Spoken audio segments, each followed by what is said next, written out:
Ready enough. All right, ladies and gentlemen, welcome to the WAN show. It has been a nightmare and a half getting the show set up today, but hopefully everything is all good. I am I am littered.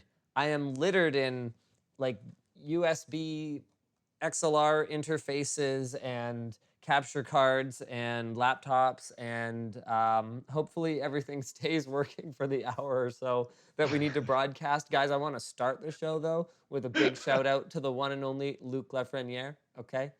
Because What? he has been sitting on the line with me for about an hour with me not being ready to broadcast. We're only an hour and 23 minutes late. It's not that bad. Yeah, Okay. that you know what? Okay, here's the thing. We've done worse. So a lot of you, so a lot of you are probably wondering why we are broadcasting from the comfort of our homes today. Luke, what's your story? Why are you at home?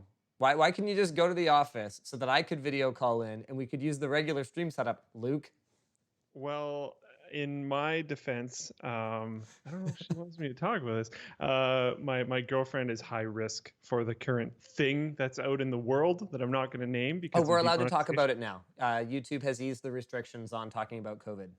Oh, okay. Yeah, Yeah. So so it's my, all my good now. girlfriend, my girlfriend is high risk for COVID for some reasons that I'm not going to bother to go into, and that Yep, makes she's me want elderly. She's elderly, basically. to.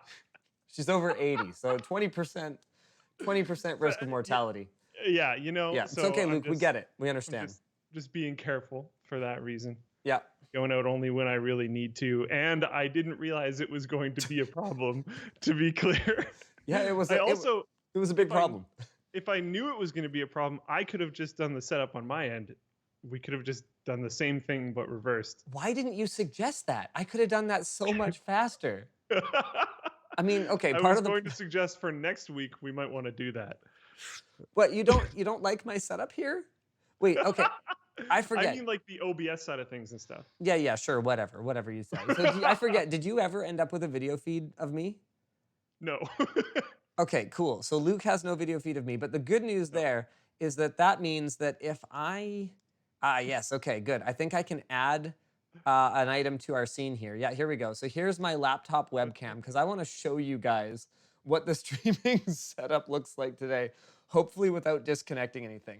Okay, so on my left, here we go. On my left, I have, can you see it? This USB dongle, which is my Ethernet connection, my HDMI out to an external monitor, and my USB connection to.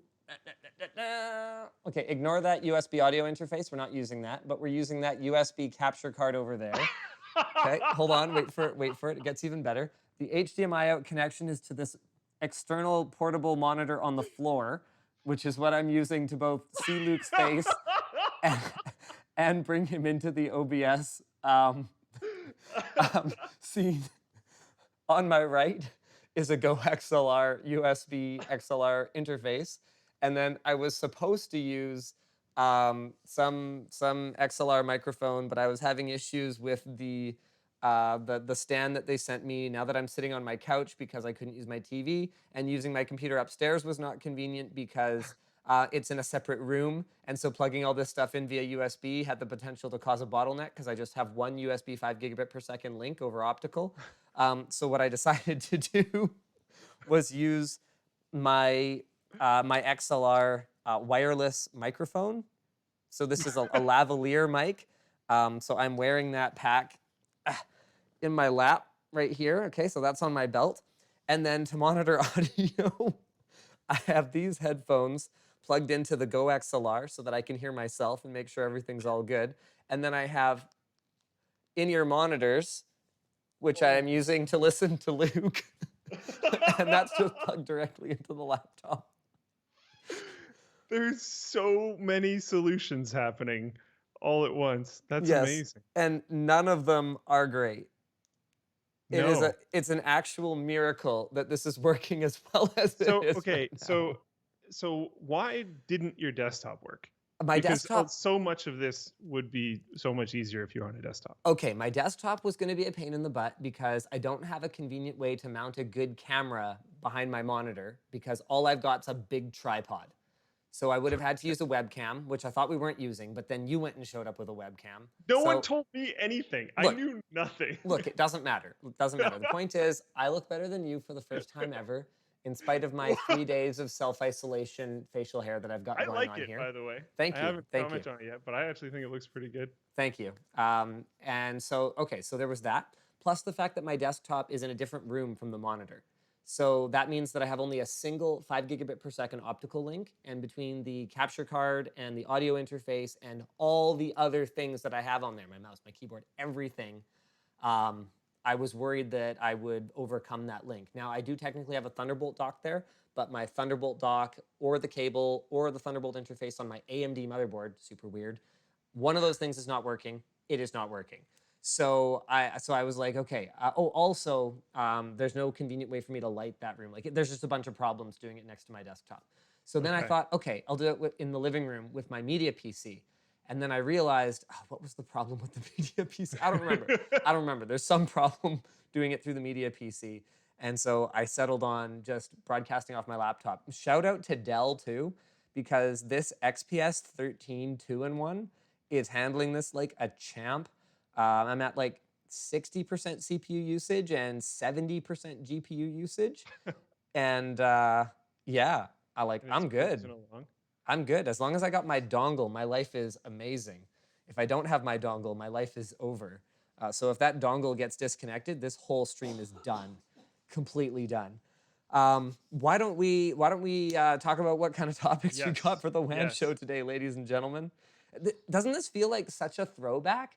Where the first half of the show is why the show is an hour late. Yeah, we're just doing a retro stream. That's all that's really going on. Yeah, you know what? Honestly, this whole week has felt like that. I think talking about what it's been like to work from home is definitely going to be a topic for the WAN show this week. Yeah, I know you asked me if I had any other topics, and then I have only just now realized that I do. One of the topics that I would bring up is that I've been helping my dad and the KPU plumbing department in general switch to online education. So that's the Kwantlen University is what Kwantlen KPU Polytechnic. Yeah. Yeah. So that's been a really interesting experience, and cool. I would like to talk about it. We've also got AMD and Xbox GPU source code stolen. That's amazing. That seems terrible. Apple is restricting cloud gaming services on iOS, which is basically par for the course, I guess, for those guys. But you know, we'll talk about what that means for game streaming as a whole. What else we got that's interesting, Luke? Firefox begins paid ad-free service. It's interesting. That's spicy. And then, of course, oh, sorry, I thought you weren't going to do it. You go ahead. Well, I don't know which one you're going to do. Well, the headline topic. I was thinking maybe we'd do the headline topic. That makes sense. Like, YouTube default playback is now 480p. Ooh. What? Oh my. What? Spicy. Downgrade. All right. So we're going to roll the intro, but I want to warn you guys in advance. There's no audio. So Luke and I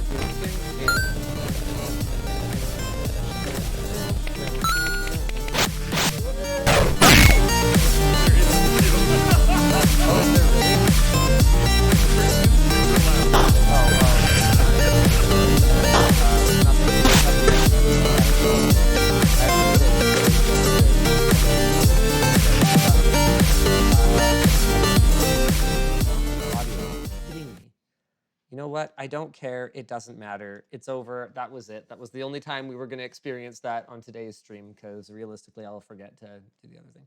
All right, so let's talk about YouTube defaulting video playback to 480p, because that is a pretty bizarre thing for them to do, at least in normal times. So there are users that have been reporting in Europe as of last week that YouTube has been defaulting them to 480p, not even regular HD resolution, and now that change is being rolled out globally. So we actually had a handful of people at the office notice it today. Actually, I believe it's, Alyx is the one who posted this in the WAN show doc.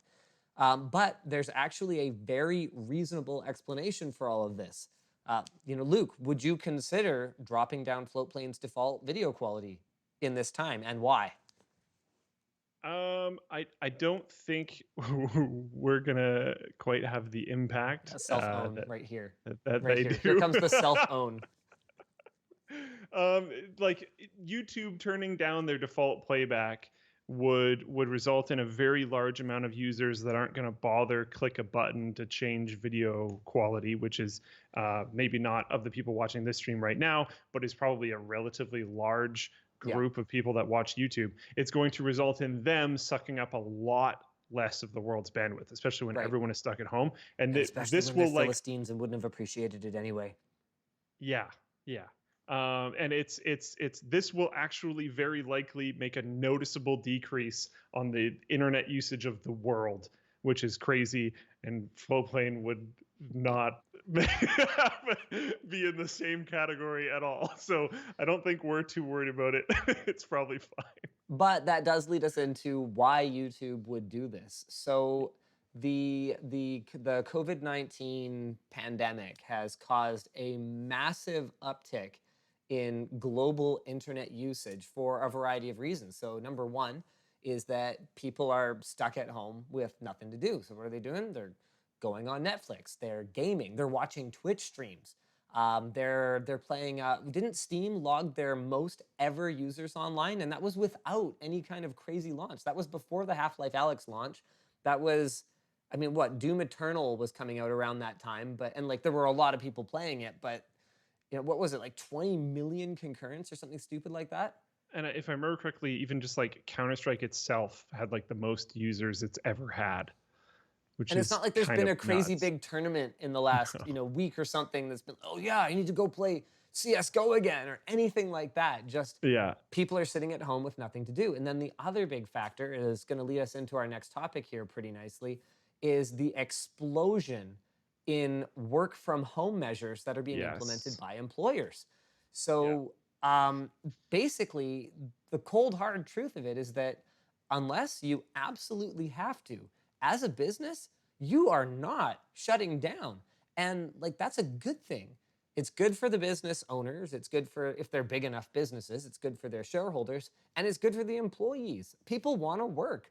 Like my staff is not coming to me and saying, hey, I'd really like to get laid off right about now. No, honestly, I mean, I think some people have this perception that like, if there's a government handout, that people would like to take that.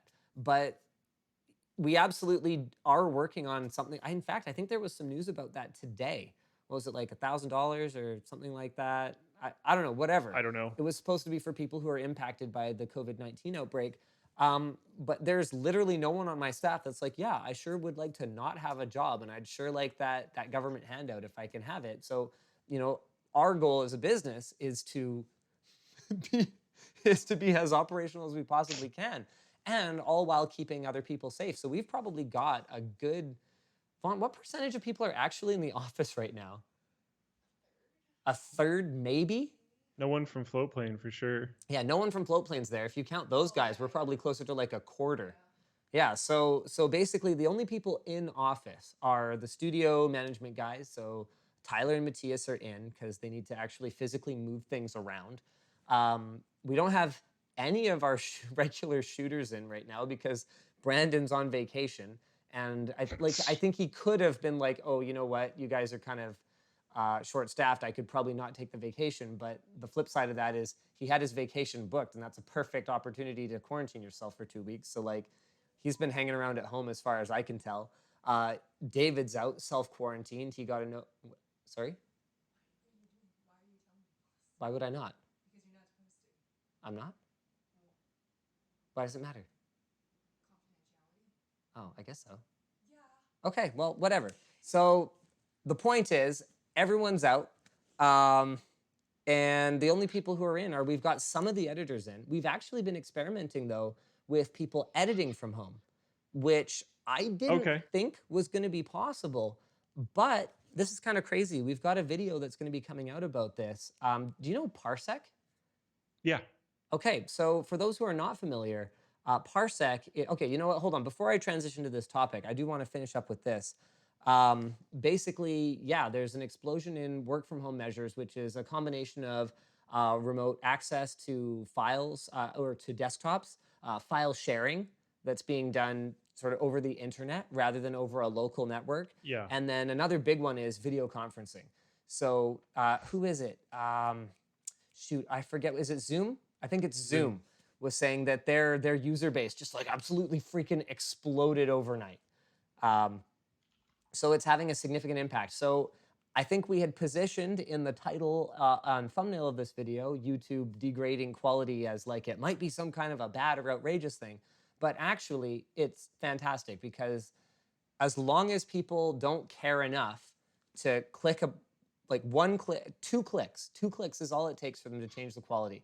So if they don't care enough to make 2 clicks, then they can significantly decrease the amount of bandwidth that they're consuming, and that gives us an opportunity to have better internet for people who need it more, like people who are working from home or offices that are trying to coordinate remote workers.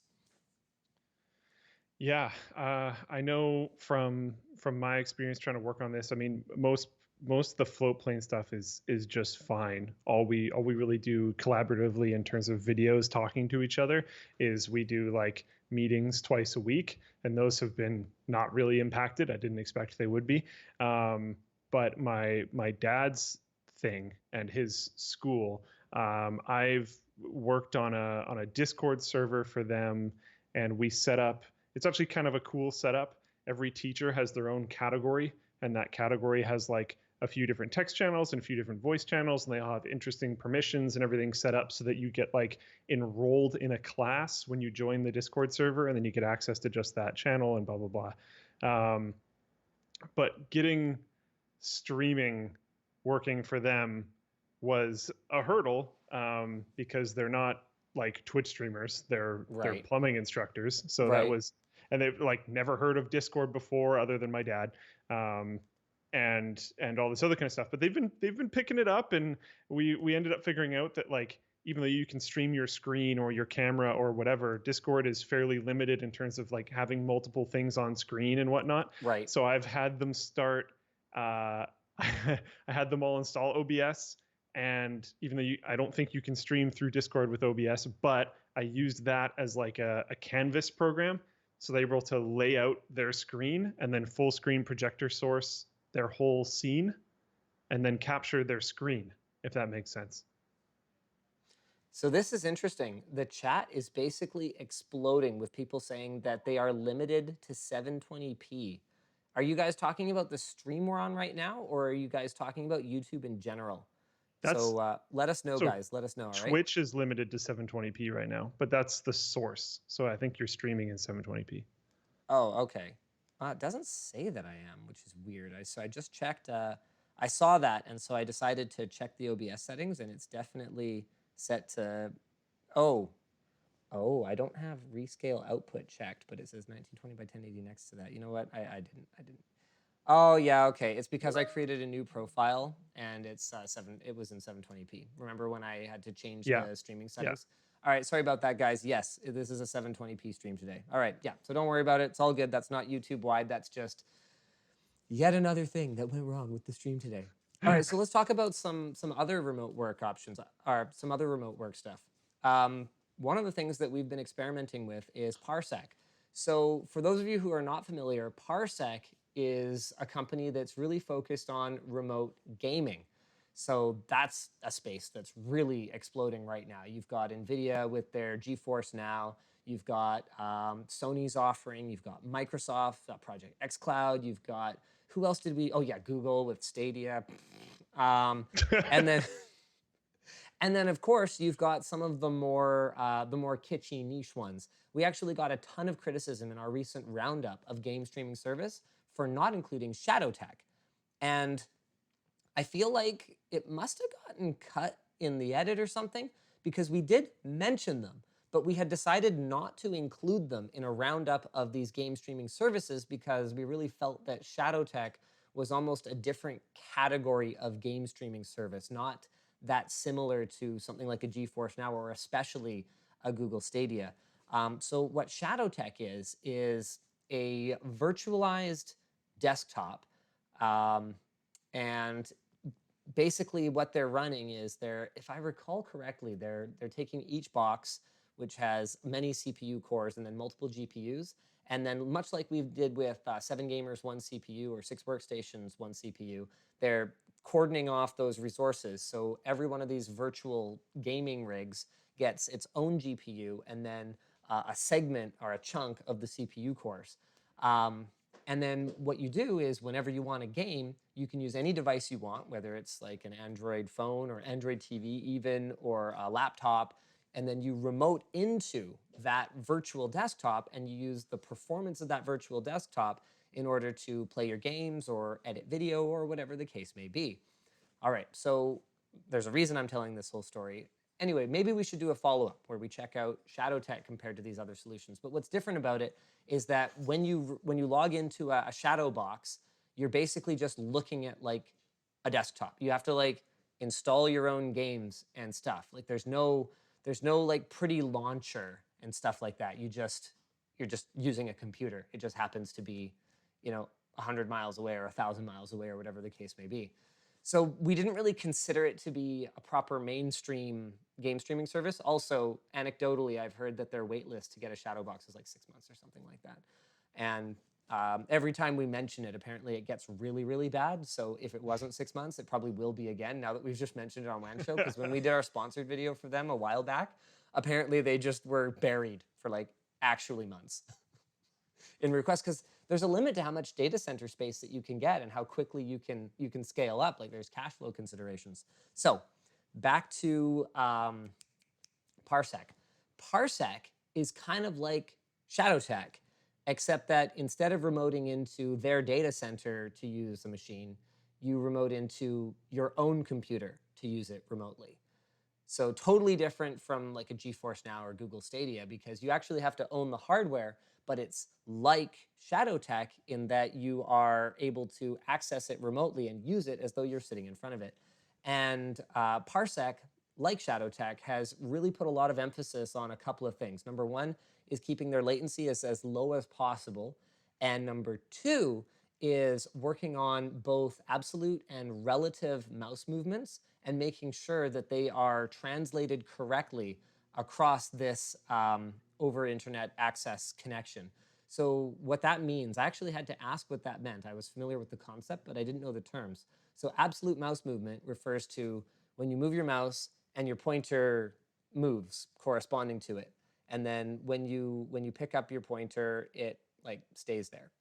Okay, relative mouse, or when you let go, it stays where it is. Relative mouse movement refers to when you're like rotating an object within a CAD program, or you are gaming, where your mouse pointer is actually sort of virtually centered in the screen, and then you're just like panning around. And it's so that movement is relative to its starting point, not that it stays there. Does that kind of make sense? Was that a good enough explanation, Luke? Yeah, I'm Okay, following. cool. So anyway, as it turns out, a bunch of the work that Parsec has done to make it great for gaming also happens to make it great for video editors or 3D designers or people who work in game studios who are working on animations or modeling. So I thought that was pretty cool. They actually just rolled out a professional level service, and it's got not much going for it right now, actually. So you have to pay for it per seat. And then you have the ability to have multiple monitors, but only by switching between them. And like TeamViewer can already do that. But TeamViewer's much laggier. Like it's a totally different experience. So you can have multiple monitors, and then there's like administrative stuff. So an administrator can determine who has access to which stations and things like that. So it's but it's fundamentally the same technology, and we actually have tried using it for remote video editing, and it's not color accurate enough. Like you would still need to do a local, you'd have to like take your finished project and do a passive color correction, or you'd have to have one person at a central location that's like your colorist for all of your video projects. But in terms of the responsiveness, it's basically the ping time between you and the server, which, because our office happens to be like crazy fast and like a super high tier, low latency connection, is pretty good for all of our workers who happen to be in the Vancouver area, plus about a frame. So that's your total latency. So it's pretty work withable. It's not perfect, But yeah, we're gonna have a video coming about that. What have you guys done to make remote working easier? I mean, you've got remote people already, so I guess it hasn't been much of an adjustment. Yeah, I was gonna say everyone went home and then they kept doing their jobs. There wasn't a lot of adapting. I yeah, that's pretty much it. Everyone was already set up to be able Right. to work at home. It was extremely not an issue.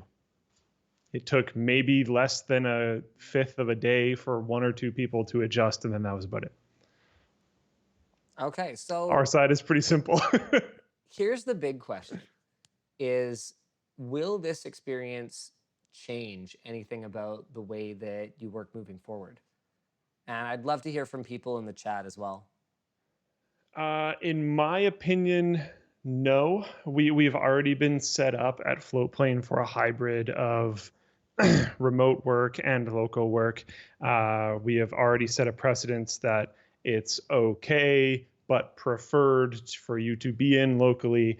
And I still think, like I've seen a lot of posts going out about like, oh, they said working from home was impossible, and look what's happening now. It's like, well, no, it was extremely unreasonable given that it was fine to come in and work locally. And I would still prefer that everyone is local. Right. So yeah, I don't think anything's going to really change in that regard. Yeah, this was in terms of the difficulty of switching how we work. This was extremely light touch for Floatplane because Floatplane was extremely well set up for this already. Right. Oh, okay. People are complaining about the volume levels. Okay, don't worry, guys. I'm working on it. I'm working on it. I turned Luke down. I turned me up. Sorry about that. I mean, for me, man, I don't know. The thing about video production is a lot of things work a lot better when you're in person. And one of the things that I get a lot of feedback that people like about working at LMG is like people don't like the commute. We have people who live in Vancouver and are commuting all the way out to Cloverdale, which is not great.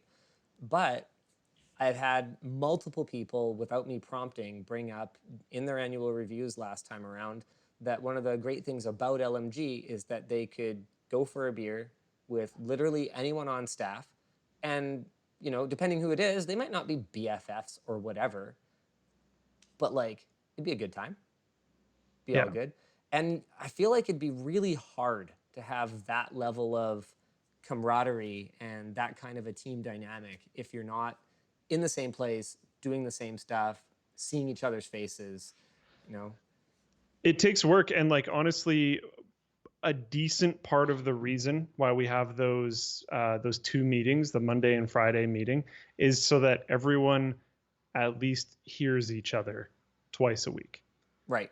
And I'm not even kidding. Like there's been a not insignificant amount of those meetings that at the end of the day probably didn't need to happen. Right. But they don't take that long. They're all pretty short unless there's like a big discussion that needs to happen and we needed the meeting anyways.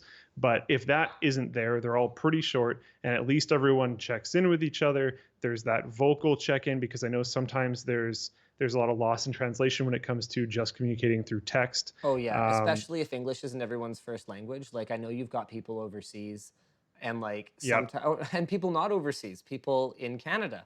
We have other languages in Canada. Yeah. And different cultures. There's different approaches to problems. We have multiple cultures in Canada. Yes. Yeah. And there's tonal shifts and expectations in terms of communication that happens differently based on different cultures. So one culture might think that a certain form of communication, even if the language medium is the same, if they're both speaking English, they might think that a certain form of communication is very respectful. Meanwhile, different culture might think that that exact form of communication is notably offensive in some way. Yeah, so, like boomers, for example. Have you noticed they put ellipses on everything? Like every time my parents text me, I'm like, you know how ominous this sounds, right? Like, have you noticed that? Yeah, and the single K. Yeah, K with ellipses. I'm like, you know what that means, right? That means it's not okay. Yeah. That means the very opposite of okay. Yeah. But they don't seem to get it at all. Yeah. So like it often helps to bridge those communication issues by getting people in voice, because tonality can change so much of the conversation, because you can just hear in someone's voice if they're like pissed or not. And if part of they're it, oh, go ahead.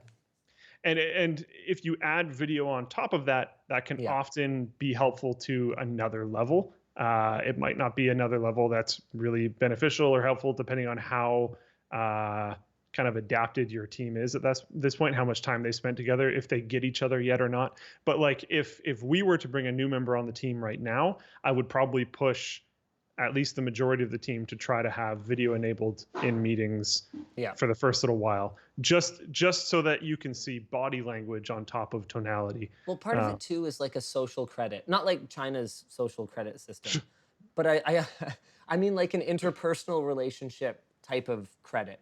Like if you, as a company, you all go like paintballing together and everyone has a blast, the next time someone butts heads at work, you're gonna have a little bit of like goodwill in the bank. Yes. To make it easier for that to not escalate into something really nasty. You know, when people have those kinds of, you know, yeah, man, good times, good times. When people have that to fall back on, I feel like it helps a lot.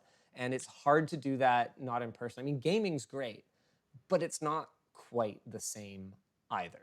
Like, you know, we've had you and the girlfriend over and we end up like sitting and playing video games. And like, that was a ton of fun. And the game that we were playing, Lovers in a Dangerous Space-Time, there's absolutely no reason, whether it's through Steam or through a service like Parsec, for example, which is also like a local, it's like internet local multiplayer is one of the things they specialize in. There's no reason we couldn't have played that game from separate locations, and we could still do that, actually. It's not a terrible idea. Maybe we should play some more of that game. Anyway, but it's more about just like getting together and hanging out. I wanted to take a couple comments from viewers. So Alex Shepard says, my company is already talking about maybe not going back. Probably by the time the COVID crisis subsides, about 80% of our company won't be in the office. Yeah, that doesn't surprise me that much. It's a reasonable conclusion. It's sometimes what needs to happen is necessity for something to change. So like it might not have been worth the work to swap that over for a long time, and then you have to suddenly, and now it's like, well, because I have to, it's inherently worth the work, so now we can switch to this new mode. And now it might even be more work to go back the other way. And the company might be able to save a significant amount of money by reducing office space or whatever else. Yeah, and not just that, but there's like an overall benefit to people as well. Like, have you noticed when you have had to go out, how little traffic there is? Oh, yeah. When I was commuting last week, before I got like a bit of a, I don't even have a sore throat. It's not sore at all. I just have like a bit of a, like kind of a bit of a occasional wet cough. Like I've coughed once this entire WAN show, and like my voice is low. Like I feel otherwise 100% fine, but I'm just like, yeah, I clearly can't be in the office right now. Even just the optics of it. Even if I went and got tested and they were like, no, it's not COVID-19. Just the optics of being at work sick right now is just terrible. So I've been working from home. But when I was commuting last week, I've been getting to the office in 15 minutes. Normally it takes me like a third longer than that. I haven't even, and no, wow. I see the look on your face. No, not because I've got my foot on the accelerator. There's just no traffic. Yeah. There's no traffic. Nobody's out on the road.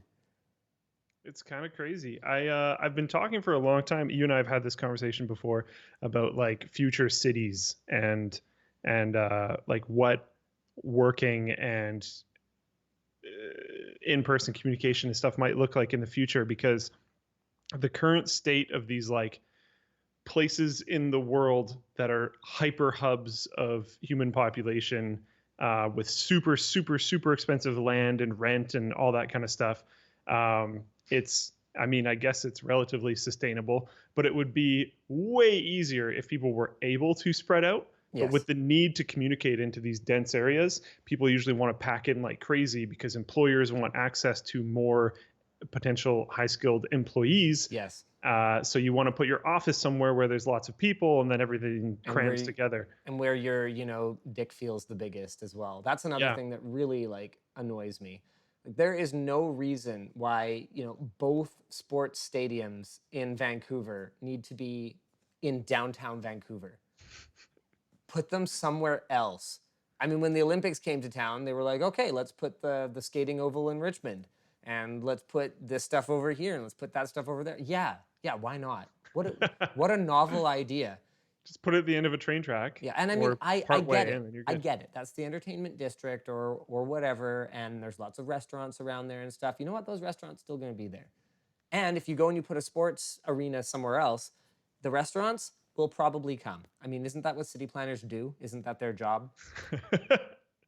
And at Yeah. least if you were somewhere else, you know, everyone who needs to get to work or get home from work on a game night would actually be able to do it. That would be cool, because there's much larger arteries, and I mean road arteries. There's much larger arteries kind of outside the city because they're designed to bring people into and out from the city. But yeah, that's a whole separate conversation. Chad Lafarge says, at my job, everyone, not just the tech guys, are going agile. So people are doing 15-minute stand-ups who work in finance or compliance. Cool.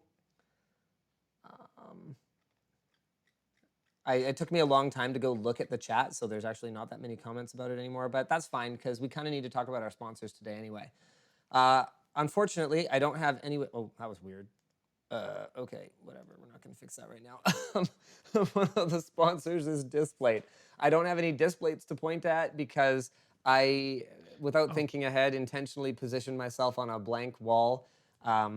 Luke had the foresight to at least put like a fern and some, you know, tasteful wood paneling behind himself. That was not me. That was I my know it girlfriend. wasn't. I know it wasn't For me. sure. But anyway, Displate. They're metal prints that are magnetically mounted to your wall without as much risk of damaging your wall, because they just use like a sticky thing, and then they've got a magnet on that, and then you just stick this metal print on top of it. They've got over 35,000 artists from 86 countries around the world that have contributed up there over 800,000 designs. They plant a tree for every Displate sold. They've already planted over 11 million trees. Man, they must be selling a lot of Displates, boys and girls. And basically, they're just like kind of awesome. They've got a 100-day return policy for 100% refund if you don't like it. You can pick between matte and gloss finishes, and they've even got the LTT collection. Oh, look at that! Look at that! Luke's gonna show us the Displate website. Okay, I don't have it positioned quite right, but that's pretty good, Luke. Pretty good. I like it. I like it. So yeah, use code LTT to save 15% at lmg.gg/DisplateWAN.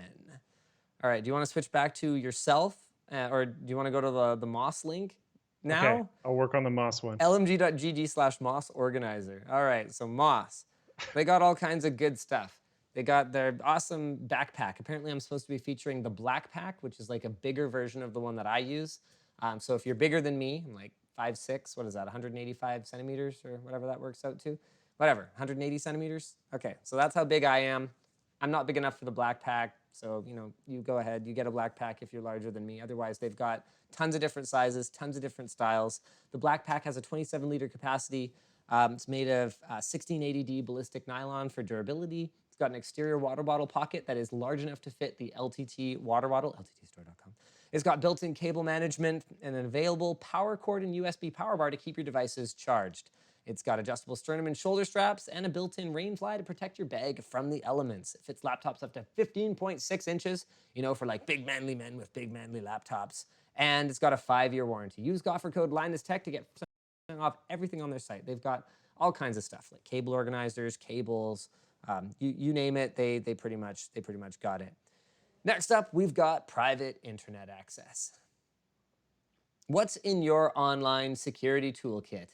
Adding a VPN helps you mask your IP and encrypt traffic to and from your devices. Private internet access has reliable service with over 3,000 servers in 30 countries. I've been using it for years.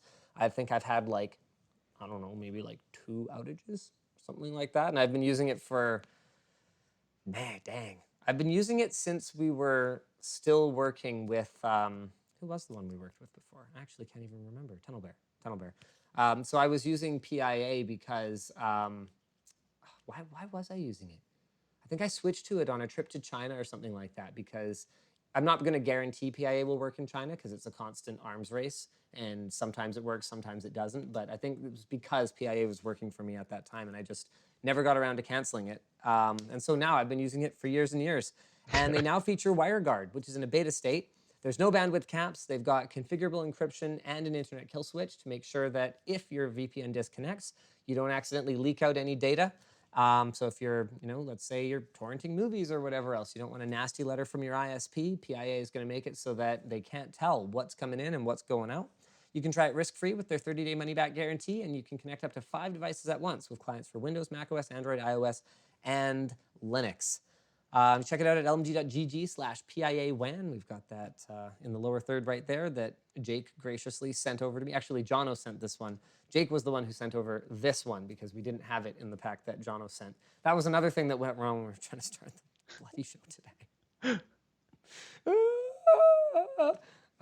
Yes, that is what my voice sounds like right now, which is why I've been recording all my videos from home this week. So you like the you like the work from home scruff, hey? I mean, I guess you would, or you'd have to at least say you like it, because otherwise, how would you justify it?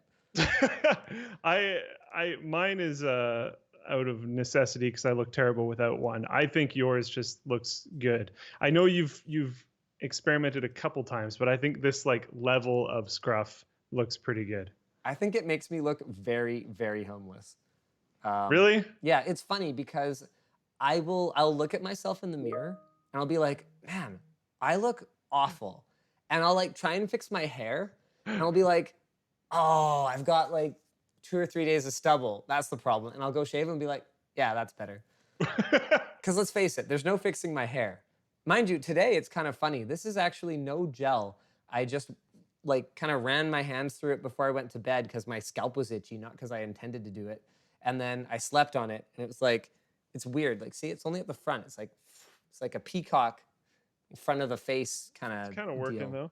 I have an issue where I needed a haircut probably a couple months ago, and I was just putting it off like I normally do, and then now everyone's stuck indoors, and I can't go to the hairdresser anymore. So my hair's personal services are literally closed, by law. You cannot go to a hairdresser in British Columbia right now.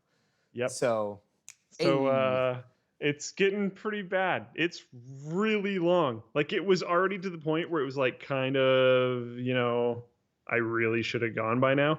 And now it's been 2-3 weeks since then, and it's just insanely long. It's going to get to the point where if this ends up going for a very long time, I'm probably just going to buzz it again. Really? It's been a long time since then. Okay, what do you think? Should I order the top 5 trimmers off Amazon and do a review? That could be interesting. Is there an opportunity here? You can't go to a hairdresser anymore. Yeah. So as a guy, how do you take care of yourself? Yeah, exactly. I would personally watch that. I already own one anyway, but that would be it's not very good. I actually hate it. So this would be an opportunity for me to expense a new one. Yeah, I mean, there you go. Solved. All right, what else we got to talk about today? Oh, okay. That would be an interesting little series of videos, actually. Is what you are doing to make the best of this COVID-19 thing. What is Linus doing? Well, I mean, I do have that work from home thing coming up. Yeah. So I'm going to be talking about Parsec. How can you use tech in this time to better yours and your family's lives while stuck at home? I mean, I would say, if you can afford it, a VR headset is a great way to make exercise fun when you're stuck at home. Because that's the other big one is I have look at these shakes. Oh, you can't see me, but you'll see it in 15 seconds or whatever. But that is my badminton withdrawal. I have not played badminton. Oh, wow. This is the longest I've gone without playing badminton in probably years. I play at minimum once every 2 weeks. If I've gone 2 weeks, Yvonne knows there's no negotiation. I need to go play because we've worked it out such that I don't really do anything else. I'm not out at the bar or I don't have a social life. So the one thing I do is I go with my badminton friends and I play once a week. And if I miss one, then I definitely play the next week. And if it's not on my regularly scheduled night, we're going to move it. We're going to put it on another night, because if I'm traveling on that night or whatever the case may be. and she's super cool about it. She'll always cover for me with the kids, but I haven't been able to because all the gyms are closed. Yeah. So I cannot play. I actually did this is the most stupid, total, like, dumb impulse purchase that I have made in quite some time. But one of my friends showed me this. Let me see if I can find it. It's like this weird thing. It's like actually, oh yeah, I think I found it. It's actually a coach in Canada that developed this thing, and I don't think it's going to work very well. But I have to have something to shake my sillies out. I just covered you with it. So it's a little, like, I think it's made of like wool or something. I don't know what it's made of, or like yarn, but it's a little ball that's about the same weight and kind of apparently feels the same to hit as a badminton shuttle. And you can kind of practice some of your reflex drills and your control drills and hit it against the wall without damaging your wall. And I was like, okay, how much is this? Wow, $15 for 3 little stupid balls. That is way too much money, but I'm going to do it because I am so bored. So I bought that. That's interesting. I mean, it's not like the most insane thing ever, and it's only $15. I try not to waste money on dumb stuff like that as a general rule. I know, like, but that's not my jam. If it works, unless it doesn't, which is the problem with dumb stuff like that. It like never does. But if it works even to a remotely acceptable level, then and it like helps you manage your COVID time, I don't think $15 is that bad. Okay, have you made any dumb purchases because you're stuck inside? Nope. Zero. You've never bought anything dumb in your life, right, Luke? No, I'm sure I have. I'm very sure I have, but no, I haven't bought anything. I bought food. Yeah. Okay. Toilet paper. Got enough toilet paper? We already had a decent amount because we had done a Costco run kind of like the week before all this kind of went down, and it was one of those big like restock the long-term supplies Costco run. So we had a fair amount already. Okay, I'm going to let you finish, but I'm going to interrupt you right there.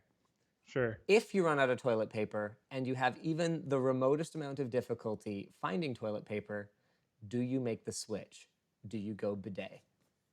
Already ordered. Oh, but you're not classifying that as something dumb. Okay, fair enough. Because that was already planned before all of this happened. All right, I've been shopping for one for a while.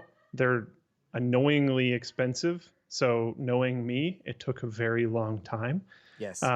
You still haven't bought a better chair, have you? No. Okay. Well, you did, but then you returned it. I did because it wasn't very good. And then so I had this chair that had fallen apart and was a piece of trash. And then I bought an apartment that came with furniture, and it had the exact same chair as mine.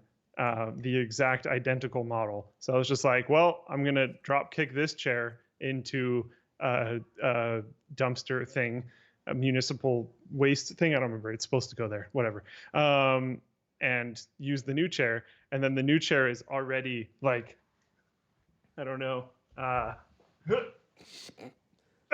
Luke exercise tips. You know, you don't have any weights or whatever, just lift chairs. So it's already destroyed. It didn't take very long. I think it was kind of on its last legs because Costco hasn't sold this particular chair, as far as I know, for quite a while. I'm surprised you didn't take the other one back to Costco. That seems like such a Luke move. I'm surprised. I'm not sure if I'm more proud or disappointed. You know? Because I'm proud of you for not being that guy, but I'm also disappointed because I expected you to be that guy. I don't usually do. Oh, maybe I do. I was gonna say I don't usually do cheesy returns, and then I was like, oh. Yeah, no, you do. Yeah, okay. I'm still looking for a good chair. I think I know roughly what one I'm gonna get, but I've been frustrated with chairs for a long time. So but Logitech has a Herman Miller like cross-developed chair coming. I know, right? What? Yeah, Logitech and Herman Miller. I think it's Logitech and Herman Miller. Hold on, don't quote me on What that. is Logitech's involvement? Well, it's a gaming chair. It's for gamers. Okay. But like, what did they do? Just design? That's Herman Miller's job. I don't know, man. They made it for gamers. Maybe it has RGB or something. I don't know. I don't know if there's Maybe. any pictures out of it yet. Yeah. It's probably worth giving it a shot. What else are we supposed to do? I'll look into it. Herman Miller and Logitech join forces to create high performance furniture solutions for gamers. High performance furniture solutions. I love it. Logitech G is committed to creating the best gear for gamers. We make that possible through a unique collaboration process between artisans. Herman Miller was the obvious choice for a product over 100 years of experience. I don't know. Hopefully they do a good job. But yeah, so the bidet thing. Oh, you're calling your cat through this microphone? Not sorry about that. One Yeah, the stream listens to. Calling my cat. No, I turned off the stream's mic. It's actually really nice having a mute button right next to me. Oh, and I can also swear like this. It. It doesn't mute it. Oh no, it mutes. It doesn't mute it for you. Yeah, you can hear me just fine. I muted it for the stream, or I beeped it. I beeped it for the stream. Yeah. Yeah, because I'm using that Go XLR thing. We did a sponsored video for them a while back, and I've been meaning to set it up at home so that when I'm streaming, I can like bleep myself. That's my favorite thing about it. We used it on the WAN show one week. It was actually kind of fun. It's all you can. Yeah. There's 100 ways you could do that, but this is just all in one. It's very simple. Just a little button right there. I'm down with it. It's just it's not impossible to do other ways. But yeah, the bidet thing. There's a lot of options, but I think the like path to which one's a good one is a little bit more clear than a chair. And I already had my kind of eyes on one. I was just like, yeah, this one's probably a good purchase, but it's really expensive. And then it was like, COVID happened. There's no toilet paper anywhere. And I was like, okay, boop. Yeah, just time to go for it. Do the thing. Yeah. But really what happened was my girlfriend came up to me and was like, so I know you take a long time to make expensive purchasing decisions, but can you kind of expedite this one a little bit? Wow, that is probably the most tactful way of calling your boyfriend a cheap ass that I have ever heard. Yeah, that's probably fair. That's great. But yeah, that pushed me along. So that's ordered. It's not here yet, but it should be here in 5 or 6 days. And we definitely have enough to last us until then. So sweet. We'll be all right. All right, why don't we talk about the AMD Xbox GPU source code stolen? So this was posted by RC Mail on the forum, and the original article here was from Tom's Hardware. So AMD source code for Navi 10, Navi 21, and Arden GPUs has appeared online, and the hacker responsible claims the information is worth 100 million and is seeking bidders. Well, that's like, wow, I've even got the cat. $100 million. You know, get real, but also, I don't know, if I'm NVIDIA, do I no, they can't. There's no way. That would be just like. So an additional line is the hacker says, it says she in bold. I don't know why. I don't know why it matters, but the hacker says she will leak everything if she doesn't get any buyers. So I think really what's going on here is it's worth 100 million it's more, I think it's more like maybe it's worth 100 million for you. AMD. Yeah. Yeah. So AMD, there does seem to be some credibility to the claims. So AMD was apparently initially contacted by the hacker in December and has filed at least 2 DMCA takedowns against GitHub repos that contained the stolen source. GitHub has removed the repositories, but there are other sources, including via a post on 4chan, hosting leaked information. So she claims DMCA-ing GitHub is not going to solve anything. She claims she found the unencrypted information in a computer/server that was hacked remotely. AMD says the leaked information is not core to its competitiveness, and the company is taking legal action to remedy the situation, including working with law enforcement officials. So it sounds like they don't intend to pay $100 billion. Million, but yeah, this is good. Dashi, you're being a very good prop right now. Can you sit with me? Thanks, sweetheart. Good job. Oh, you're gonna sit with me for now. She's hanging. You can hear her purring. That's really cute. I've only got one cat now, so I'm gonna spend as much time as I have with that cat. Yeah, makes sense. But yeah, I think that's mostly it for Well, this yeah, news. that's kind of all there is to Just say about that. I don't think AMD is going to respond by giving this person money because that will obviously not solve anything. Because data theft is always interesting. Like, yeah, I'll give you this money to not leak it, and then they're Yeah, like, but then it's okay, like you still have it. yeah, thanks for the money. Guess I'll leak it. Yeah, exactly. I don't know. There's no actual thing stopping them from leaking it at that point. So Like, gee, I sure couldn't copy this to another hard drive. yeah, one thing Jake just sent me, which I think is super valid to bring up, is that the Linus Tech Tips folding team Oh yeah. is killing it right now. The Linus Tech Tips folding team is actually bigger than the default folding team right now, which I don't believe has ever been done. Yeah, So that's the default actually team insane. is when you start folding at home and you just don't configure anything and you're just like, yeah, I just want to like be helpful. Which is probably going to be most people. It has always been the biggest contributor in terms of points. And the LTT team, let me just bring up the extreme overclocking folding stats right here. Just have a look here. But we cracked like 1 billion points a day, like a little while ago, a few days ago, or something stupid like that. What are we up to now? So Linus Tech Tips team, there we go. We are up to 56,000 active users, and 2 billion points is our 24-hour average. The last today, we have done 2.48 billion points. Now, to put that in perspective, so cool. the folding team has been running for like 8 years, and it's always been pretty active through the forum. Those guys are freaking awesome. We've done a few little things, you know, promoting the team, but honestly, they've been mostly this self-perpetuating machine. They've been incredible. Like, we'll do a giveaway once in a while to people with folding badges, and you get folding badges by being on the folding team. But really, it's been those guys just trying to help out. So they've been running for 8 years, and we're at 132 billion points altogether over 8 years. We did 2.5 billion points today. That's nuts. Everyone's totally chipping in. It's awesome. Glad to see it. I also want to give an individual shout out to Jake because he is 12th on the team, and that's pretty cool. Yeah, he's probably using stuff from work. It is also nuts that Jake, who is probably using stuff from work, is 12th on the team with a 24-hour points average of 2.6 million. There is someone on the team with a 24-hour points average of 11.8 million. That's probably, there's a guy that works at Liquid. They do like composable PCI Express infrastructure or something like that. And I think. So I see Liquid on here. They are currently 9th. Oh, really? Oh, I wonder if he had to pull it offline. 3.2 million. Because yeah, he had a machine that was capable of like I don't remember. That's the points average over, I believe, the last 24 hours. So maybe something's going on. I don't know. Oh, but either way, there's lots of people on this list that are absolutely killing it.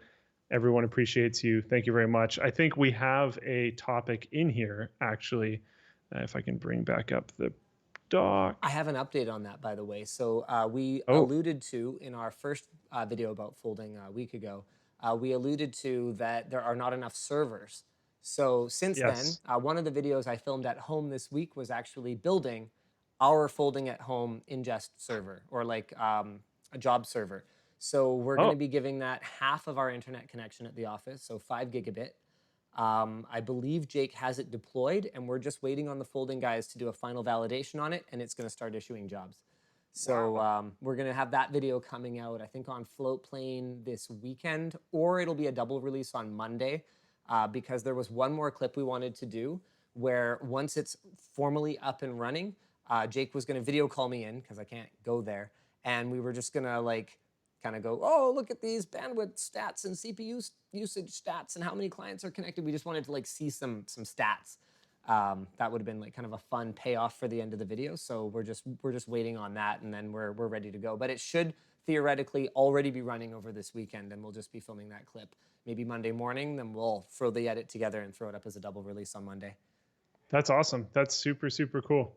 The additional news I wanted to throw in here is actually another one of our topics. Folding at home surpasses all known supercomputers. The folding at home network is now 10 times faster than any individually known supercomputer. It's faster than the top 7 supercomputers in the world combined. It is so cool. I think the coolest thing too is that, like, since this has happened, where it's like, oh, like I think it was like America or something hired out a bunch of different supercomputers all to work on this, and then in response there was a bunch of news articles being like, folding at home is way more powerful than all of that.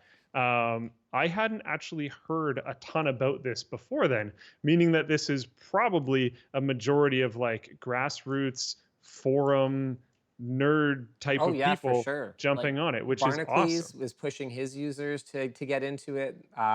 I know that Tom's Hardware and AnonTech have like a friendly competition between the two of them, like the two forum communities. So there's absolutely been other guys that have kind of kicked this thing into high gear.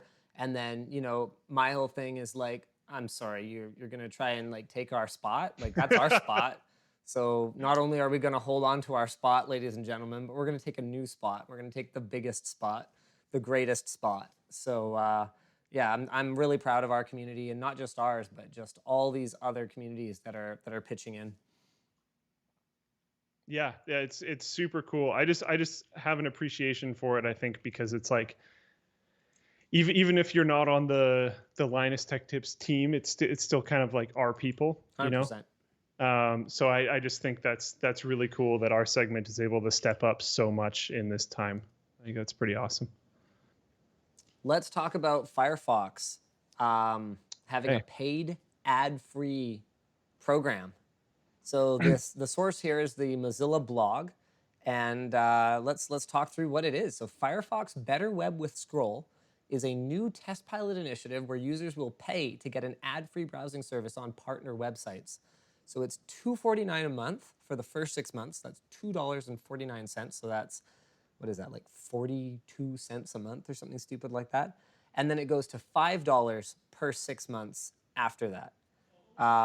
Unlike typical ad blocking, publishers will actually get a cut of the fee to make up for the removal of ads. So it's kind of similar to what Brave browser, I guess, is trying to do with their tokens, but it's not crypto-based, it's traditional currency. So where it's like, it kind of comes down to like an attentiveness credit. Early tests showed that sites make at least 40% more than when they just display ads. Like, if you guys were wondering why websites are so plastered with ads and why they're so obnoxious, like why they're all audio ads and auto-playing video ads, it's because ads don't pay basically anything at all. So if you're actually relying on ads to support your business, I can see why people get desperate and start putting like obnoxious stuff on their websites. Like, for us, we're really lucky. LinusTechTips.com, the forum, has like 2 ads on it or something stupid like that, just because we were like, I don't know, all the cool kids are putting ads on their websites. It's like, there's like an Amazon affiliate program link or something like that, and I don't know, I think there's usually something down at the bottom. We have like Displate banners that roll through, and we get companies contacting us all the time. They're like, hey, we noticed that your website you know, doesn't have a lot of ads on it. We think this could be a great monetization opportunity for you, and they like show us what they figure they could do. And they always get like our traffic numbers wrong and stuff like that. So they don't know exactly how much money we could be making, but they throw some sort of projections at us, and we kind of go, look, that's a rounding error. We'd rather the Linus Tech Tips forum just continue exactly the way it is, the way that people love it, and change absolutely nothing about the way we monetize it, versus like, you know, the couple $100 a month or whatever that it's going to bring in. Like, it just doesn't even register for us. And quite honestly, with the contributors that we have on the forum, it's a break-even proposition as it is anyway. We don't actually spend a lot on it. Volunteers like Colonel Mortis spend so much time making sure that the website is running smoothly. And so the way that I see it is, if we were to turn around and like heavily monetize that thing, that's really kind of a stab in the back to the people that have contributed their time for which they weren't paid to build it. And B, we're gonna lose all our staff. How are we gonna run the thing? So all of a sudden I go, One thing okay, I will what? Now, say, I get to make more money, but now I just have to pay people to run it. That's not useful. That's not good business. Mortis has laughed at us in the past and been like, "You guys suck at making money. We could probably make money better on this website." So there you have it, Mortis. I just actually don't get. It means nothing to me other than that it's just a great website where people go to get help with their problems. Okay, that's it. Mortis is amazing. Thank you very much, Mortis. Colonel Mortis. And of course, all of our moderators. Yes, absolutely. I got CC'd into just like the dumbest moderation thread because the user like didn't like what the moderator was telling them, and they like CC'd me into it as though I was gonna come in and like rescue them, and I was like, no, actually, like the moderator had typed like these long explanations of. They're like, so good. Yeah, it's actually amazing. Like, why what they were doing was wrong and made no sense, and I just was like, I'm not even going to reply to this. They got this 100% under control. If I step in and I'm like, yeah, you know, my name's on the site or whatever, and like, you know, I'm the Linus of Linus Tech Tips. Like, I'm not doing anything useful. Honestly, LinusTechTips.com at this point operates almost like a completely separate entity. Like, it kind of does, and like honestly, I'm still in the communication platform that the forum moderators use and all that kind of stuff. And I often go in and read stuff. And every time I'm like, oh yeah, this looks like it like probably needs my attention. I'm like, oh okay. Because I keep reading and eventually they solved it better than I would have anyways. No. And I'm just like, oh, all right. They got this because That's amazing. Good. Yeah. Oh, there was something else. Oh, right. So we were talking about how, but not everyone has the luxury of their community forum being like a fraction of their revenue. A lot of publishers do rely on them. And so, yeah, 40% more than what they made for displaying ads. That sounds like a better internet for everyone. So unlike Brave, which blocks all ads, then gives users the option to fund websites, this test pilot would only block ads on partner websites. So publishers that don't wish to partner will continue to be able to serve ads. But Mozilla uses a customized enhanced tracking protection setting in order to block third-party trackers, fingerprinters, and crypto miners, which could impact those sites' ability to monetize if they don't join the program and they expect to just keep being able to, you know, mine crypto in the background on your computer when you go to their website. That's fantastic. Do you think Chrome would ever do this? I don't think so. Really? Because I was going to say I think so. YouTube basically has this with YouTube Premium. So Google has definitely shown that there's a precedent for it. My point. Oh, okay. Go on. So I would go with Google makes so much money through their ads, right? And like I would probably argue, no, I don't know. I actually have no data on this. So I'm not going to argue either way. But I was going to argue that the majority of ads on the internet were going to be Google ads. Well, Google makes money through not ads. Google if we break it down one more layer, Google makes money with data.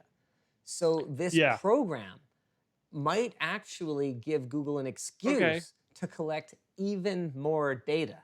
Now, if they couldn't serve an ad to you directly with the data, there's still other ways to manipulate the populace. There's still other ways to steer people in purchasing directions, like predicting Google searches and other things like that. But yeah, I don't know. My gut reaction says they wouldn't, but they totally could. The question I have for you is, would you do this? For what? I know you don't use Firefox, right? Your main browser is Chrome. So if Chrome had this feature and it was identical, would you pay? So the only reason I bought YouTube Premium was because people at work complained that when they need to go back to our library to rip a video off of YouTube for whatever reason, like if they can't find it on the vault, or if we're borrowing content from someone else, the easiest way for us, like if we're like, yo, Austin, can we use a clip or whatever else, the easiest way for us to get it is to just rip it out of his video. And so when people are on YouTube for work, they were like, you are literally paying me to watch ads right now. It's probably cheaper for you to just pay for YouTube Premium on the LTT account and then not pay us to watch ads. And I was like, that is very sound logic. Probably Taryn. true. Yes, I will buy. He actually made me buy it on TechQuickie as well. He's like, well, I am often logged into this account, and it would save me having to switch accounts. I was like, wow, that really actually doesn't seem like that much work to switch Logic accounts. is breaking down a little bit now, but fine, whatever. I don't care. It's like, what is it, like $8 a month or something? Like in the grand scheme of things for Linus Media Group Incorporated as an entity, that is not a lot of money. So I was like, okay, fine. If this makes you a happier, more productive employee, then I guess I'll let it slide. But for myself, I mean, I think we've talked about this before. Like, I have a superpower. You know that, right? My superpower is that I don't see ads. Yeah. I cannot see them. Like, I can sit and I can load up a video on YouTube, and it'll have an ad on it, and my brain will go into this trance-like state. And then the skip ad button will appear, and I will press it. And then if you asked me 3 seconds later what that ad was for, I would not be able to tell you unless you prompted me ahead of time to like pay attention to the ad because you were going to test me on it later. I would not have seen it. I would have to look into it more than this tertiary look that we're making right now. But would you consider it though? I would. I absolutely would, because if it's done in a certain way, I feel like it could lead to a better internet. Okay, that's one way of looking at it. If it doesn't, it's going to have to promote clickbaiting to a certain degree because every reasonable financial model does. Oh, yeah, of course. So, like, whatever people dislike about clickbaiting, you can't get away from that. But if we got away from all this kind of junk that's going on, and we could move to websites being ad-free, I think that would just be better for the world. And I think everyone ad blocking everything is not the answer. And I've had a really weird mixed opinion on this for a long time, where like I have ran ad blockers in the past because I don't want my computer to get infected with terrible things, because lots of ads are terrible things. But at the same time, I mean, Mortis does these days, but I used to run the LinusTechTips.com forum, and we were always extremely friendly with our ads. And everyone always told me that they would whitelist websites that handled ads properly. And then basically no one did. No, because it's the kind of thing that I think people tell themselves. Like, yeah, I'll whitelist the creators that are like really good, or I'll whitelist the websites that like do a great job of maintaining a minimal amount of ads. But like, we actually have numbers. You guys don't do it. So no. Why don't we just all stop pretending? Yeah, and the Linus Tech Tips forum has always been good in terms of ads, like from any reasonably objective point of view, and basically no one turned ad block off. I'm sure there's 2 of you, whatever, but like yeah, and great, thank you, but not enough that it made a difference. Yeah. And I think this could make more websites that are better more viable if done properly, and that is something that I think is really good, because I'm not a huge fan of the state of the internet right now, and I think it could be better if it wasn't so ad driven, and if websites weren't so desperate because it's so hard to make money, partially because of partially their fault, partially other people's fault, and partially the people blocking ads' fault. It's a combination of people blocking ads, everything, clickbait and listicles, and like the kind of junk that people click on, sort of not having a very low barrier of entry for people to create. So there's so much of it. So then there's so much ad inventory out there that it drives the prices down. Yeah, it's and then people abuse it. It's a vicious circle. Essentially, it's the Ouroboros eating itself. And this just, to me, if done properly and if enough people embraced it, could free us from the vicious cycle. Maybe I'm probably being too optimistic. Yeah, probably. I would just like to think that way, I guess. So I would definitely try it. Right now, Firefox Better Web with Scroll is only available to customers located in the United States. So I won't try go it. yourself. Yeah, you won't be trying it. It's so weird to hear that because I know they don't, but I do. So it's like, whoa, you can't say that on the internet. This is a Christian Minecraft server. Yeah.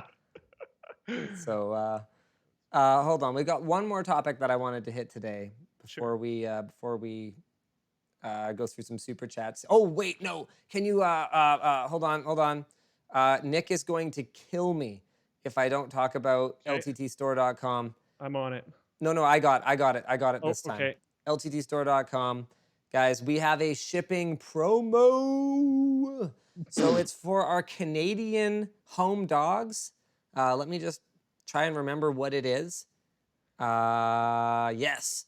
So from the WAN show right now through Sunday night, it is going to be $5 shipping for all Canadian orders.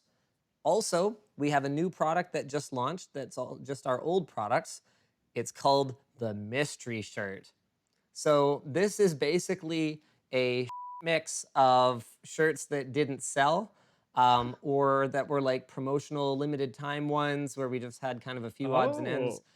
There's some stuff in here that's like the reserve inventory that we hold on to in case someone has they get the wrong size or whatever else, so that we have a little bit of inventory on hand to deal with customer service problems. So these are ones where we feel like, okay, yeah, it's been a while, we don't really need any of those anymore.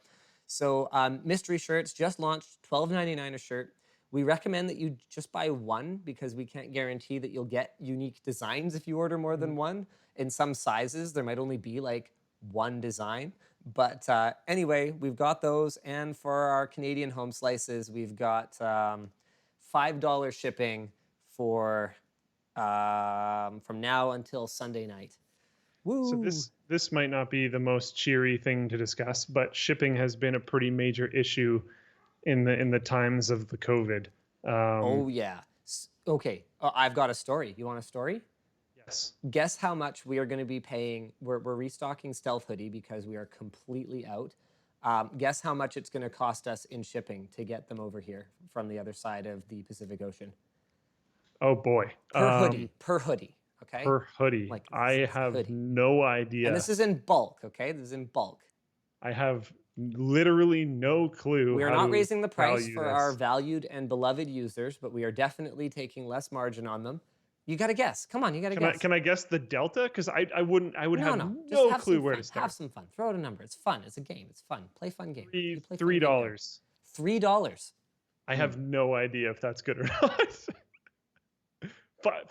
$5. I don't know. It's more? $10? There's no way it's $10.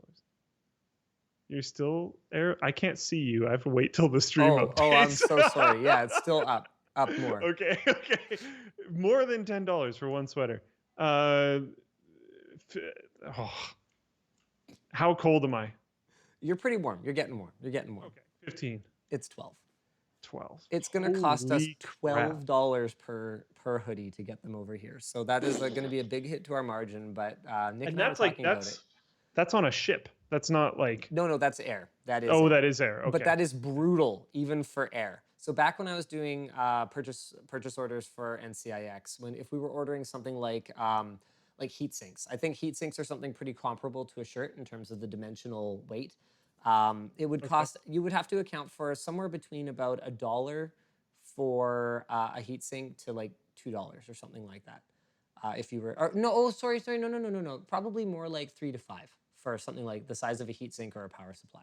If you have to air ship a small quantity, whereas shipping by sea, it's like less than $1. It's like that's what in my head, I thought we were talking about shipping by sea. Yeah, so I don't think you said that, but I just thought $12 a unit, and that is at reasonable scale. Like obviously, we're not ordering a container or whatever. Like it's like hundreds of units as opposed to, or maybe like a little over 1,000 or something like that. But it's like ridiculous. And so Nick comes to me, he's like, "This is a lot of money. This is very unreasonable.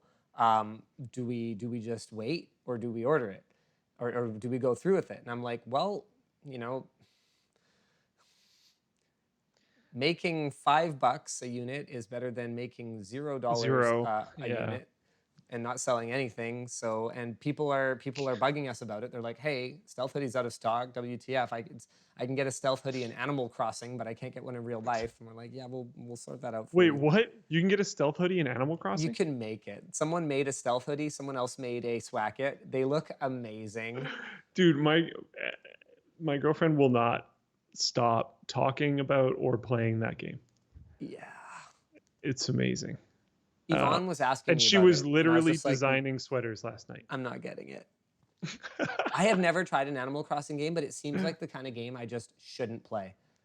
Like, I get super addicted to things sometimes. Like, I think I might have told you this. No, I was on the WAN show with James last week. I played probably over 30 hours of ANNO, like in the week leading up to last week's WAN show.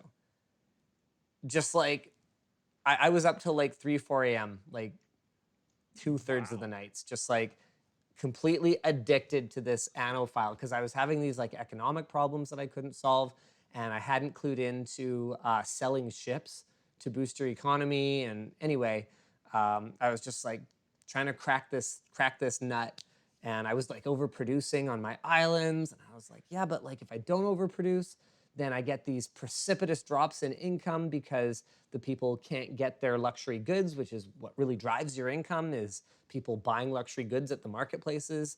And so anyway, I solved it. So I'm kind of on the wagon again now. But I don't know. I was thinking I might play I actually don't necessarily think that you'd be that much of an Animal Crossing fan. I've never tried it, so it's hard for me to say. Yeah, I think someone said Luke is super uninterested. That's actually wrong. I played ANNO with Linus for quite a while, and it was really fun. He completely destroyed me, but it was still fun. Well, not technically, because he bid me mercy and decided not to blow up everything I had, but he destroyed me. Well, that's part of the fun of playing that game. Is it's like kind of co-op if you want to. Yeah, we were sort of doing that and kind of learning the game and all that kind of stuff. But it's fun. I like ANNO. But the thing that makes me think that you wouldn't necessarily like Animal Crossing is there's I asked Emma last night what the goal was, and it took a really long time to get to an answer. And I started with like, is the goal to decorate? Right. And she was like, well, no. And it ended up with like, yeah, the goal is kind of to decorate.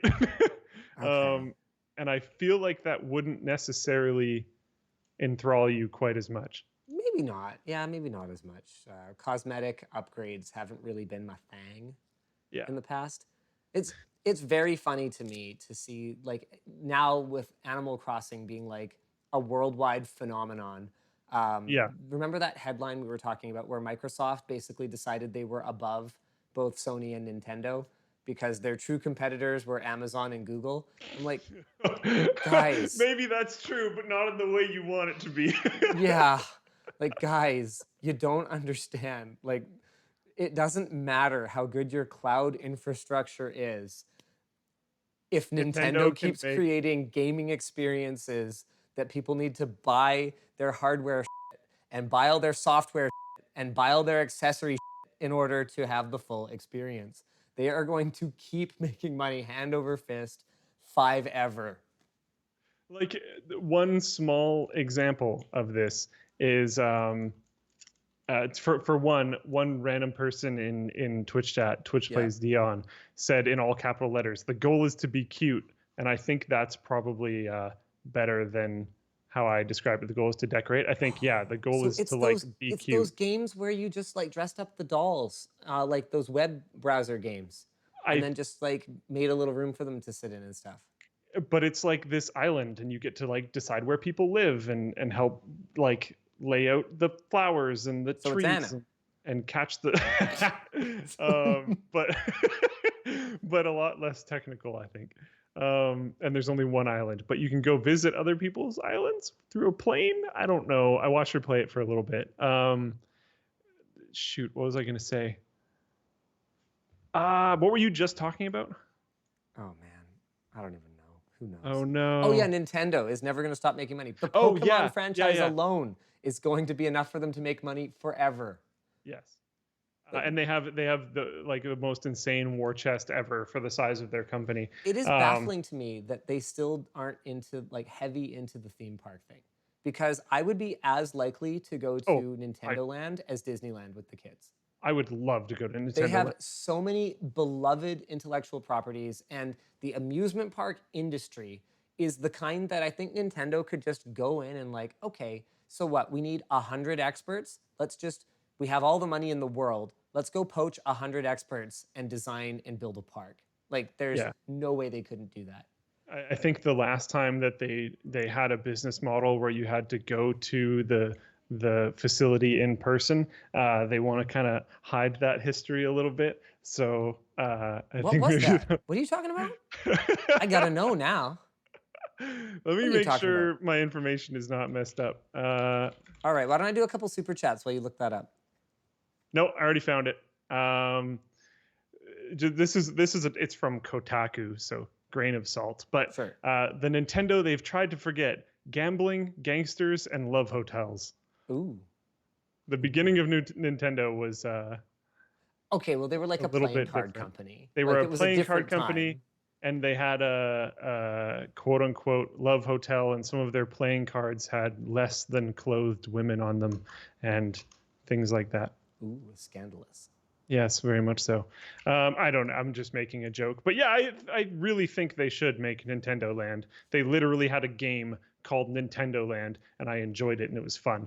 And they could do a much better job with a in-person, real-life experience. I think that would be significant. And they could get really heavily into augmented reality stuff. They could have kind of a really focused Pokemon Go-like experience within Pokemon Land. They could have they could have the Safari Zone, but actually have the Safari Zone. Oh, for sure. I mean, Pokemon Land could almost be completely its own thing. Yeah. But obviously there would have to be a kart racing thing, the Mario Kart ride. Duh. There's just it would be so much fun to build, and I would go there, and it would be great. Maybe they're planning. Who knows? The one thing I'd like to point out here is so far already, just with Emma playing Animal Crossing, she has expressed she's going to buy them, but she has expressed desire for another dock so that she can more easily dock her Switch in more than one area. Luckily, I also have a Switch, so we had another dock, so not a problem. And then the other one was that we don't have the battery pack Joy-Con holder thing where you slide the thing that the two Joy-Cons go onto. Yeah. We don't have the battery pack version of that. We just have the play for long one. enough that she needs an extended controller battery. Well, I think she was maybe not being the most diligent about putting her Joy-Cons back on. I see. And it's not the newest Switch, so there's probably been some battery depletion there as well. There's some other things going on there, but she wanted a controller that she could plug in, so that she doesn't have to worry about that. It's never been a problem, but she doesn't want to worry about it. And I was like, yeah, I mean, they have that option. It's called a Pro Controller. It's $100. Oh, apparently they have Pokeworld in Japan. How have I never heard of this? Pokeworld. Huh? All right. I want to do a few super chats here. Robert Mel says, SD Express is coming out soon. Yes, we know. So that would be cool. So it's PCI Express SD cards, basically. Thanks, Treffy1. Thanks, Jose Jimenez. Grawl Fighter says, did Alyx brought people to VR for more AAA games? I'm not sure if I 100% understand your question. I think it makes people invest in VR because there's a AAA game, if that's what you're asking. There's definitely been more interest in it. Luke, have you played any Alyx yet? I have not. I actually didn't know it was released until today. I am quite surprised that you didn't manage to notice that. That is very surprising to me. I've been surprisingly disconnected because I've trying to been getting stuff done. Huh. So I didn't know that was a thing, and now I'm probably gonna get less stuff done. Are you gonna stream that tonight? Not tonight. I already have plans tonight, but maybe Monday? Do you want to hear my review of the first hour and a half? Yes. Yeah. It's Half-Life. in VR. Now, I haven't made it that far in. I still don't have any good guns or anything, but like it's in true Half-Life fashion. You just kind of get, there's no clear like, oh, you solved the puzzle, now here's another puzzle. You just sort of walk into dead ends and you just have to like do stuff. One of the things I liked so much about Crosscode, I know I always come back to how much I love Crosscode, but Crosscode did a really great job of building on the skill that you just developed with your next puzzle in a very logical way. Whereas Half-Life, Yeah. I think they want you to kind of not be sure what to do a lot. And I honestly just find it kind of tedious. Okay. Does it feel like, how big of a fan of original Half-Life games are you? I never played Half-Life 1. I never got through it because I tried to go back and play it after playing Half-Life 2. And it just, sorry, no offense, it didn't hold up. It's a little rough these even days. 15 years ago, it didn't hold up. Although I do want to try out that remake mod. Black Mesa, yeah. Yeah, I want to try that out. I suspect it probably won't be much better. I don't like the style as much. I had far more fun playing Far Cry than I did playing Half-Life 2. So this is why I wanted to ask you that, was because I assumed that. And I think some people, when they hear it's like Half-Life, are going to be like, yeah, but I could tell by the tone of your voice that you were like, eh. So Portal's a better game. I'm a huge fan of Portal, so that's not a really difficult argument to make with me. But I'm interested. I'm definitely going to try it out.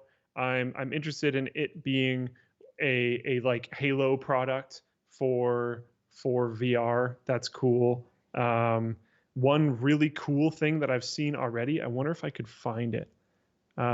Someone made a like teaching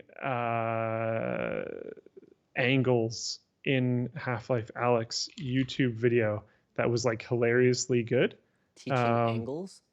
I know. Sorry, hold on. It sounds weird. And I clicked on it because it sounded super weird. But it's really cool, actually. Yeah. I'm going to do a couple more super chats while you do that. Rats Blitz, cheers from a farmer. Oh, yeah, no problem. You know, we will bring you the entertainment to your house, even if it takes us 2 hours to get the stream going. That's how long I spent on it. Luke spent an hour just helping me troubleshoot remotely and helping out.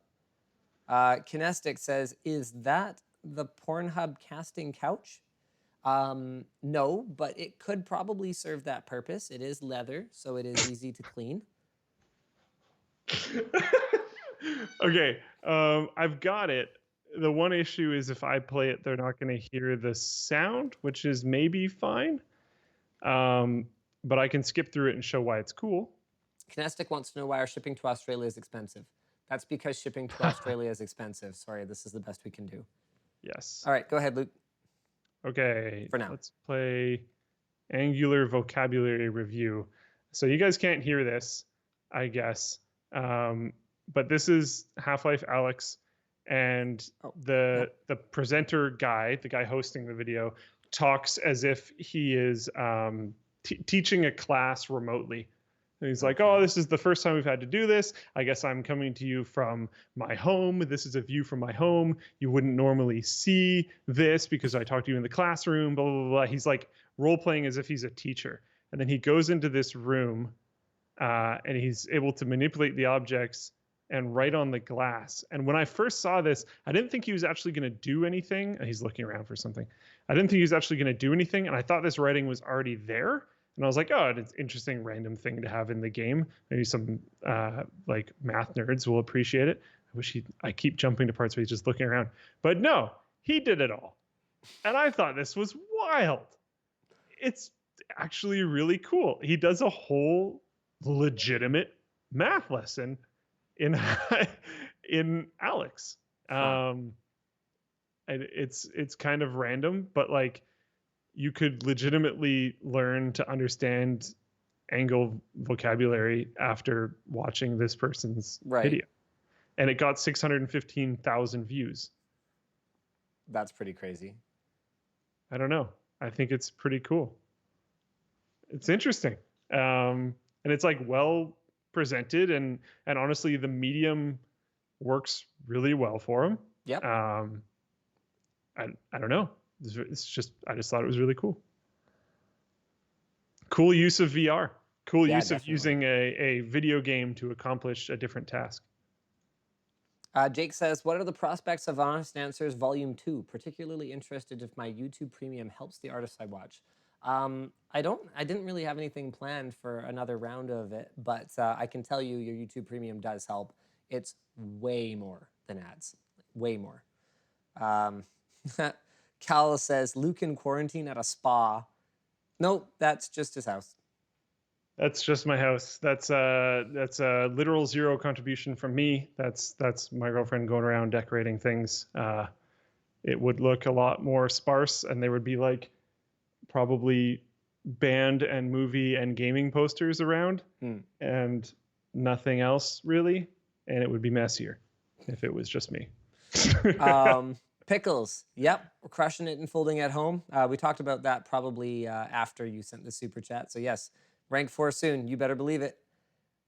Alyx says, conclusion of the rebuild of the transcode server. I have not even thought about it since we redeployed it. I'll have to think about that some more later. Aaron Thompson, just finished my first week of working from home. Just spreadsheet type work, but when you're on 100 milliseconds, it sucks. Okay, well, that's good to know. Engine says, thoughts on the D-brand Cybertruck skin? Yeah, that's D-brand for you. Thanks, Thomas.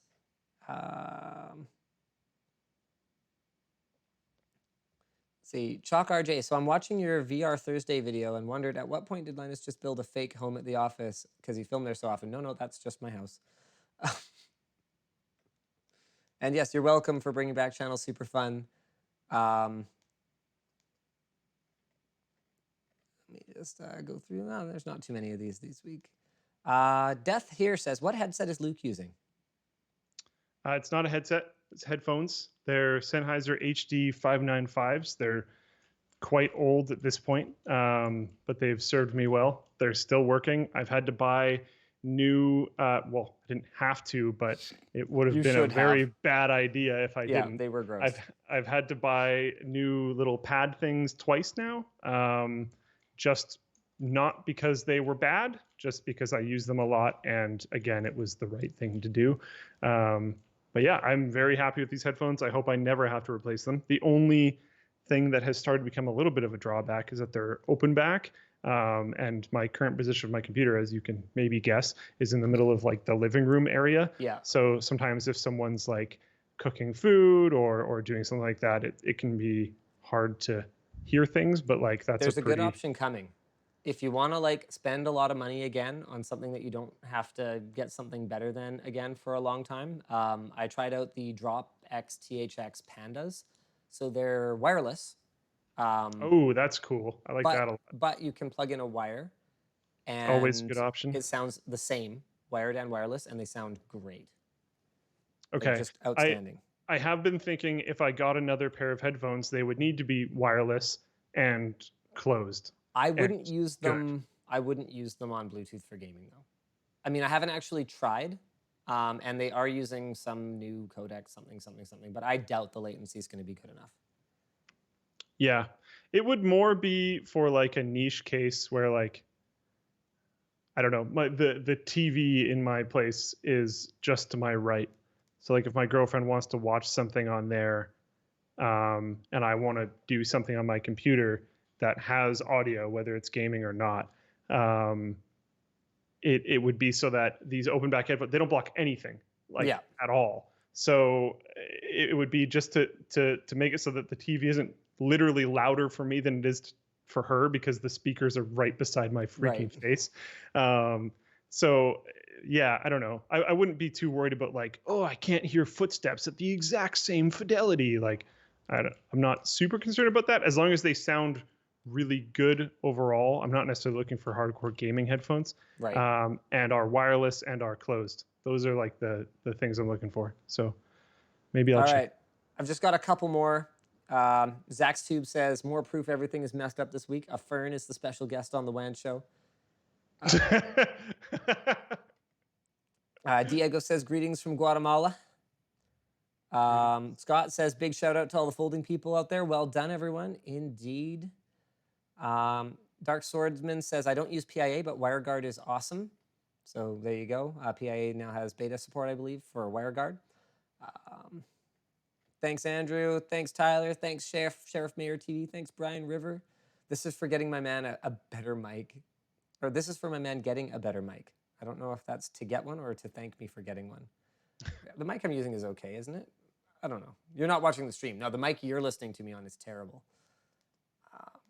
Kyle says, what's the best GPU for folding? RTX or Quadro? RTX, not Quadro. Quadro's not faster. It's just got validated drivers.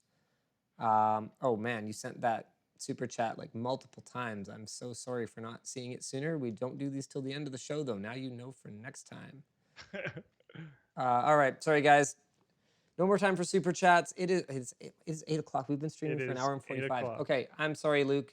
We went for a long time today. It is okay. No need to apologize to me. Yeah, good chat. Yeah, absolutely. Hey, are you streaming tonight? No, my girlfriend is going to be streaming Animal Crossing tonight. What? So wait, so she streams, but she still doesn't say her name. Interesting. Yeah, I don't know. I think I said it once on this show. I forget what the rules are all the time. So it's just better to say nothing, I guess. Yeah, but okay. Yeah, she's streaming Animal Crossing tonight. Okay, so I'll have to tune in then. Hopefully that'll be fun. I guess it's promotion time. It's twitch.tv/ I think you don't know. You're terrible. You're a terrible boyfriend and a terrible person. I wasn't prepared for this. You don't know your own girlfriend's Twitch channel. Twitch.tv/ Planty Time. Apparently she's playing Animal Crossing with my mom. I think they're even like on voice chat with each other and stuff. That legitimately sounds like it might be entertaining. I mean, it could be. So I mean, I'm not gonna watch it, but like I hang out in the chat sometimes, you know? Yeah. It's cool. Yeah. All right, cool. Yeah, so hey, how's your Beat Saber training coming? You ready to take me on yet? Not very well. I haven't been doing a ton in that realm for a while. I've been working on stuff. My NAS is all fully updated. It only took 2.5 weeks. Oh, that's good. And now, like, my next major project that I'm working on is I have to drill a bunch of holes so that I can put this NAS somewhere where it's not going to be annoying. And then I'm going to work on kind of redoing the networking through my entire place, because right now only 4 plugs at a time can work and be active, 4 of the wall plugs. And that's a limitation of the modem router combo that I'm still on that TELUS gave me. So I want to switch off of that, but then there's issues with the other stuff and blah, blah, blah. So yeah, but then shipments are all delayed. So maybe I won't be able to do that. I don't know. But yeah, I've been working on lots of stuff. This was a project before. No one watching cares about this at all. So maybe we can just cut it now. But one of my other projects is I'm going to be working on planters for the deck. This is a me idea because I want to plant that is boring. Food, not random other stuff. People are suggesting a raid. I don't know. All right. Your thing. Well, cool story, bro. Thanks. Yeah, thanks for tuning in this week, guys. See you again next week. So Bye. hopefully not at the same time, but definitely the same time. Yeah.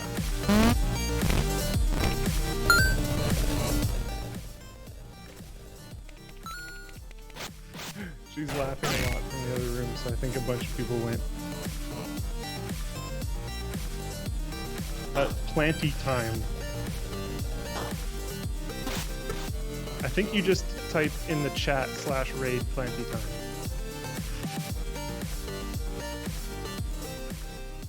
Oh god.